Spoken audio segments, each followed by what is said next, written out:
ख़बर शामिल कई पिया। ठठो में रिपोर्ट लखा ॾिनो झिरकाई जी। हर साल जी हिकु दफ़ो ॿीहर यूसी टंडो हाफ़िज़ शाह लॻ हाशिम मोरी ते नाइट क्रिकेट टूर्नामेंट सीज़न 3 जो बहितरीन आगाज़ थी चुको आहे, जंहिंमें बहितरीन 20 टीमनि हिस्सो वठी रहियूं आहिनि। जॾहिं त टूर्नामेंट जो आगाज़ थी चुको आहे। पहिरीं इफ़्तिताही मैच जिर्क सिटी 11 कैप्टन इम्तियाज़ अली शोरो जी अॻवानी में मैदान में लथी, जंहिंजो मैच ख़ासकली 11 सां थियो।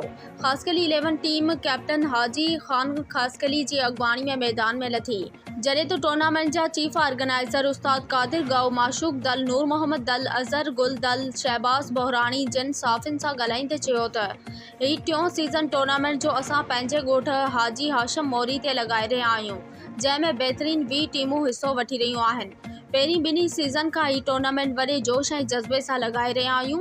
इंशाअल्लाह क्रिकेट जा शौक़ीन हिन टूर्नामेंट मां लुत्फ़ अंदोज़ थींदा।